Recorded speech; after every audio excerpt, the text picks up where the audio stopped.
impersonate? Jay-Z, probably Lil Wayne. I can do a great Lil Wayne. I don't look at Lil Wayne as like, it's not like I think he's the best rapper. It's just he's wild such an his voice. alien that I'm just in awe. Lil Wayne is a legend.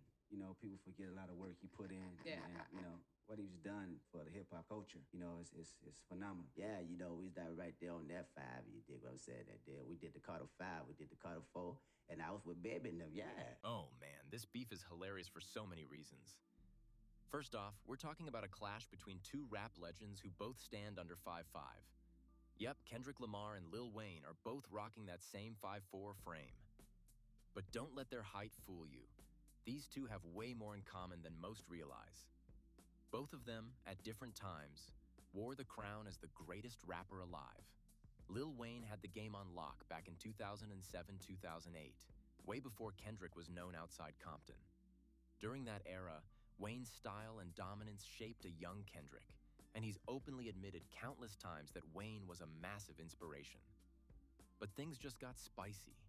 Yesterday, Kendrick dropped his new album, and he slid in some bars that threw shade at both Lil Wayne and Snoop Dogg.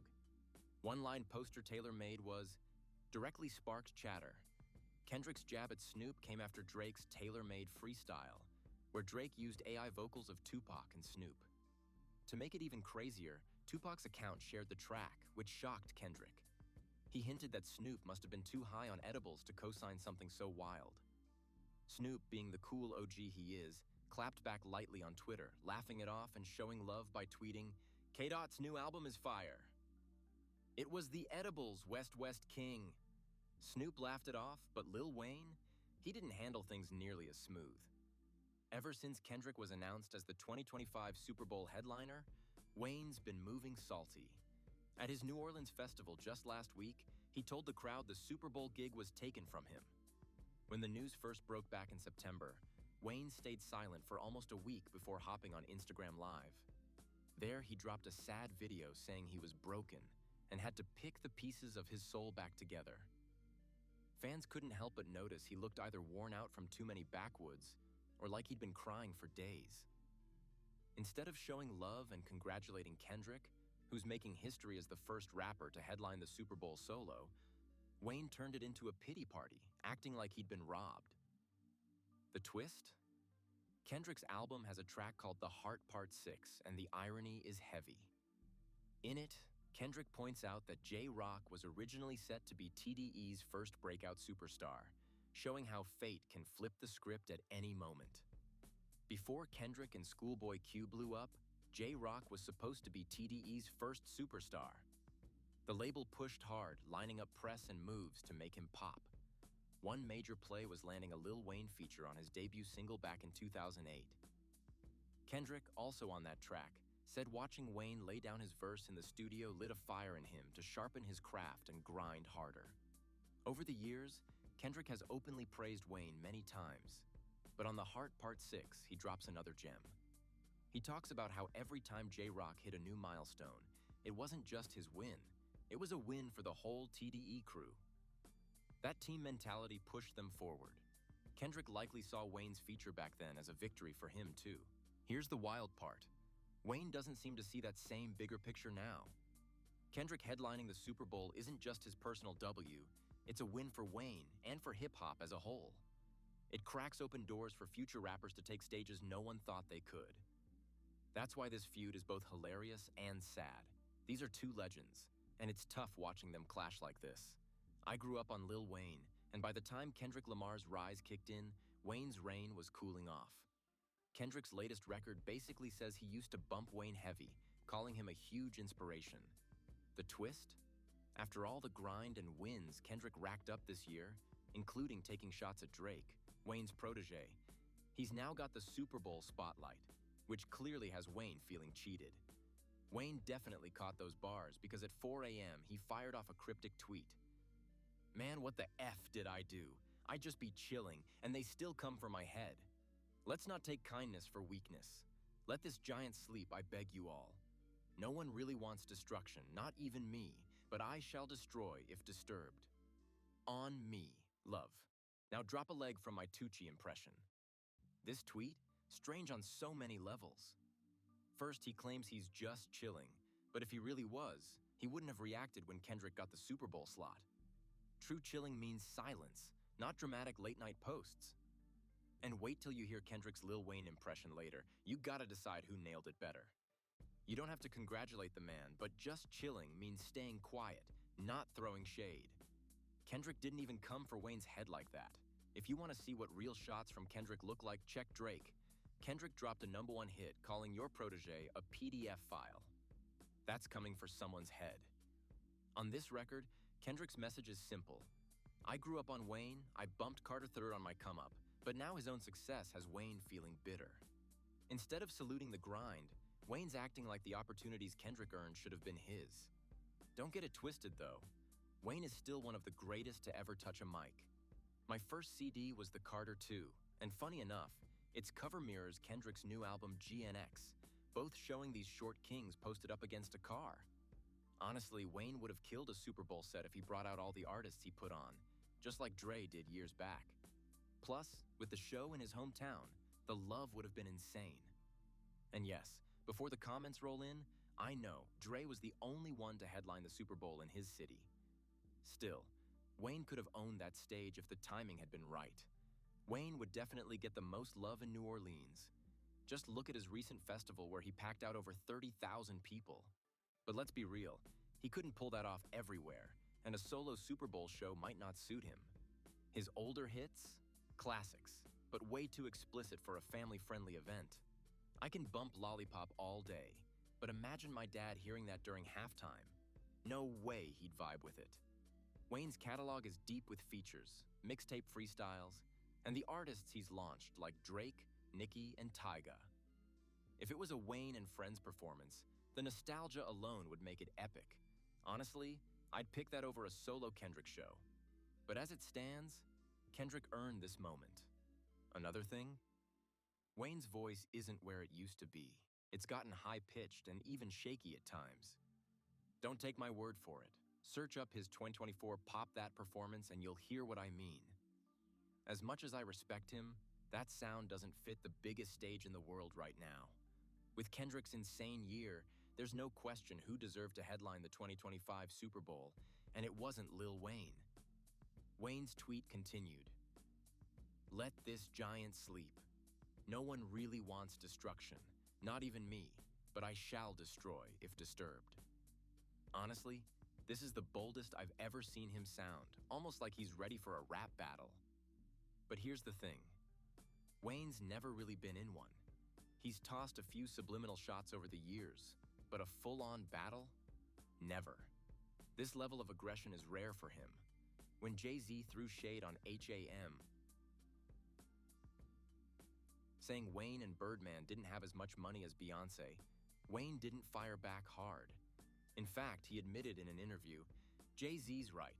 I can't box with the god." Sure, he later dropped some playful bars about capturing Beyoncé like Bowser does Princess Peach, but that was more fiction than a real diss. No personal digs, no direct smoke.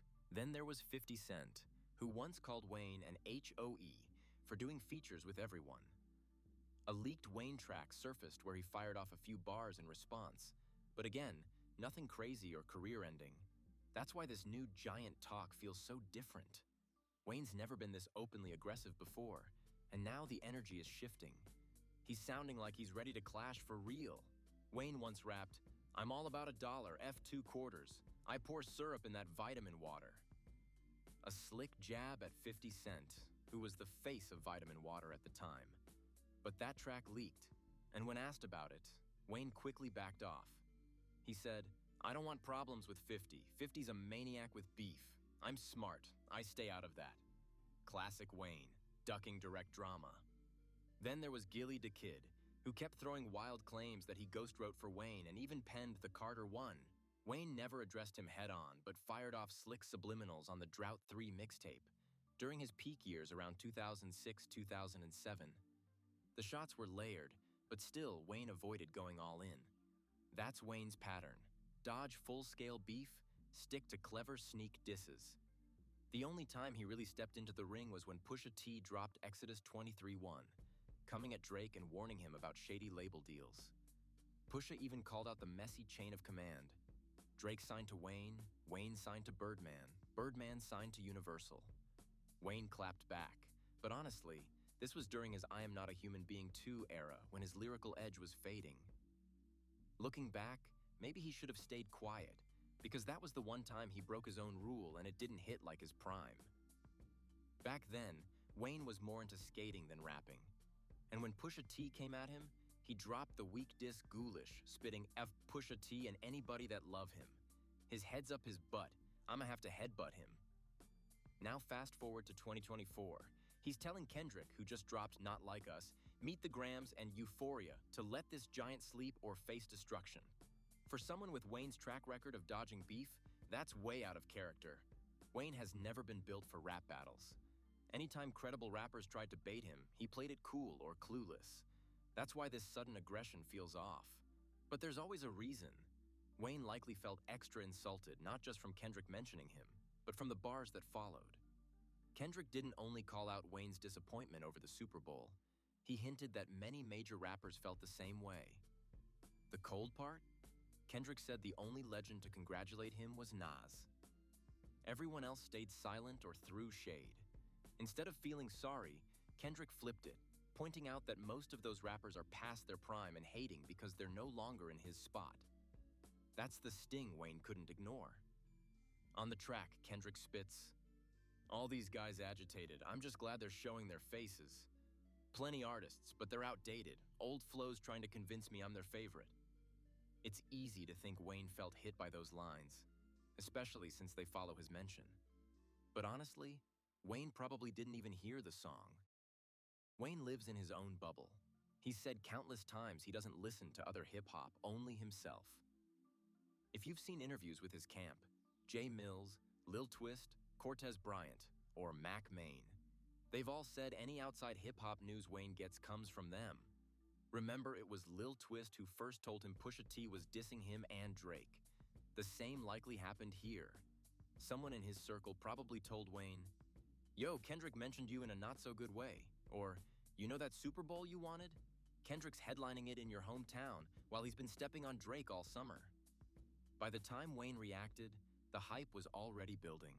Master P, Birdman, Cameron, Nicki Minaj, and others had all said Wayne deserved the spot. By the time Wayne realized Kendrick was dissing Drake and taking over the summer, it was too late. The world already knew. That mix of embarrassment and hype might explain his entitled reaction. Now he's tweeting stuff like, "No one really wants destruction, not even me, but I shall destroy if disturbed." But what gives him the confidence to step to someone who just ran circles around his protege? Kendrick didn't just win, he dominated. Drake barely had time to respond before Kendrick dropped hit after hit. Family Matters, Meet the Grams, Not Like Us, and more. That's the energy of a rapper in his prime. Wayne, as legendary as he is, isn't in that lane right now. Don't get me wrong, I grew up on Wayne. If I was stuck on a deserted island with one artist to listen to, it'd be him because of the nostalgia and how influential he's been. Alongside Kanye, he shaped an entire generation more than most. But in 2024, let's keep it real. Wayne doesn't deserve the Super Bowl slot over Kendrick, and he doesn't have the stamina to go bar for bar with someone this sharp right now. Hearing Wayne suddenly sound ready for beef is strange. This is the same guy who stayed passive when Pusha T, 50 Cent, Jay-Z, Gilly the Kid, and others took shots at him. For him to come at Kendrick now, it just feels off. Maybe Wayne's reaction comes from pride, a respect your elders mindset. He might feel like, I gave you game, I inspired you. I even blessed you with features back in 2008 when you were a nobody, and now you're talking like you're above me. That could sting, especially for someone who knows how much of an influence he's been on Kendrick's career. But honestly, I don't think Wayne fully understands the context here. It feels like someone in his circle hyped him up with Misinformation, saying Kendrick was dissing him hard, when in reality, Kendrick was mostly showing love. He said Wayne was a huge inspiration and admitted his success might have disappointed Wayne. Not that he was attacking him. Kendrick has praised Wayne countless times. Remember when a radio host tried to clown Wayne's rapping and Kendrick immediately defended him before doing a hilarious Lil Wayne impression? Or that 2018 quote where Kendrick talked about being in the studio with Wayne in 2008 during the J-Rock feature. He said watching Wayne record changed his entire perspective on work ethic. Kendrick once shared how back in 2008, he watched Wayne knock out 12 verses in one session, and these weren't throwaway lines. Wayne sat there, crafted every bar, and delivered with pure passion. Seeing that work ethic firsthand gave Kendrick a whole new appreciation and pushed him to carry that same intensity in his own career. In 2015, Kendrick even tweeted an appreciation post, thanking Lil B and Wayne for their influence, writing, "Thank you, Based God, for teaching all of us how to swag in videos. You and Lil Wayne are the most influential." That same year, during Wayne's legal issues with Cash Money, he threatened to retire. Kendrick, drunk on Instagram Live, started blasting old Wayne tracks, even Hot Boys era music from 1990, and rapping along and begging Wayne not to retire because, as he said, "The game needs you." He's always kept that respect alive. In another interview, Kendrick called himself a lifelong Wayne fan, praising him not just for the music but for the culture he built around it. He said Wayne's influence alongside Juvenile's shaped so much of the game. No matter the beef rumors, Kendrick has always held Wayne in the highest regard. Kendrick's admiration for Wayne runs deep. After Wayne dropped The Carter III, Kendrick released his mixtape C4, freestyling over Wayne's beats, mimicking his style, even copying the artwork and naming it after Wayne's album series. That's how much of a fan he was, dedicating an entire project to him, just like Wayne once did with Jay-Z's beats. Even now, Kendrick's GNX cover might be a subtle nod to Thaw Carter II. This doesn't sound like beef. It sounds like an artist hurt because his idol doesn't approve of his success. On the flip side, Wayne seems to be treating Kendrick like a little kid stepping out of line. It's that old saying, sometimes your idols become your rivals. YouTuber and rapper Screwface John summed it up perfectly in a tweet to Wayne. "You're one of my goats, so let me explain this nicely. The song Whacked Out Murals is a metaphor. They made a mural for K-Dot and Cali to honor him for everything he's done for the West and hip-hop. While everyone was celebrating, some hating guys crossed it out just so they could tell their people, 'I did that,' and make the moment about them." That's exactly what this feels like. Kendrick's moment was supposed to be a celebration, but Wayne's reaction turned it into something else entirely. Wayne's reaction to the Super Bowl announcement felt like crossing out a mural meant to celebrate Kendrick. K-Dot being the first solo hip-hop artist to hit that stage is a win for the culture, period. Instead of embracing that, Wayne made it about himself, acting like something was stolen when it was never his to begin with. That sense of entitlement? That's not the Wayne I grew up respecting. As a fan of both, here's the truth. Wayne is a legend, one of the best lyricists ever, but he's never been a battle rapper. That's a whole different skill, and Kendrick thrives in that arena. The past month has been a rough look for Wayne, and it's clear he's misunderstanding what's really happening in hip-hop right now. Wayne even mocked Kendrick on stage, chanting, "They don't like us," to the same tune as K-Dot's "Not Like Us." But the irony? Kendrick's shown nothing but love. He even defended Wayne on that very song, calling Drake a slime ball for sleeping with Wayne's girl while he was locked up. Maybe Wayne thinks Kendrick's respect means he won't go at him like he did Drake. Maybe that's true. Or maybe, like battle rapper Daylit joked, it's simple. Wayne would rap, "Red beam on the drac, that's a K-Dot."